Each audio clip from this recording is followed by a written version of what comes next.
Mr. President, on the crash, do you have any concerns that your commentary about things you have described as common sense or your observations could in any way interfere with the thorough investigation of the crash? No, I think they'll do an investigation. It'll probably come out the way I said it. I like to put it up front. I'm so tired of listening to things happen to our country and then people say we'll do an investigation and 3 years later they come out with a report that nobody looks at.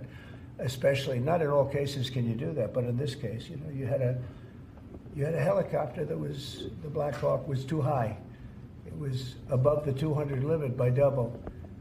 Shouldn't have been there. And there were some other mistakes made too, and I pointed them out also, and I was right on all of it, but they'll still do an investigation just to check it out. But I think that's Commander-in-Chief, are you at all concerned about opining about the Army and the conduct of that aircraft when you are Commander-in-Chief and these are the people who report to you and there is an investigation ongoing? This was all caused by bad rules, regulations, and other things by Biden, the Biden administration.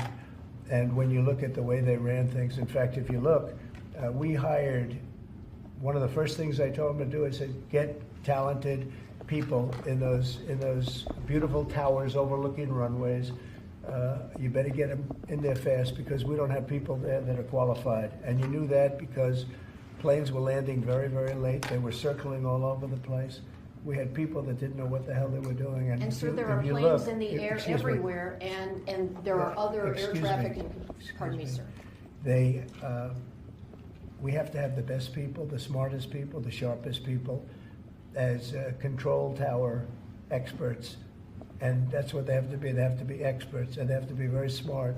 And we didn't have our best. And if you read the quote that I read yesterday at the news conference, it talked about people that were psychologically injured were okay, and people that had lots of problems were okay. I'd read it again if you'd like me to, but I don't think I have to waste your time. Does that give you concern, though, sir, with planes in the air all around the country, people relying on that as safety? Are you suggesting there's an ongoing risk? No, I think there's very little risk, but I think that we have to make sure that this never happens again. Very, very little risk. And we're taking actions that this can't happen again. The helicopter, as you know, was out of its zone. Shouldn't have been out of its zone. It was at the same height as the airplane. Now, the airplane was coming down on its track. It was perfect. It was in perfect shape coming down, and something was in its way. You can't let that happen. And it won't be happening again. And this was all because of weak rules in the Biden administration.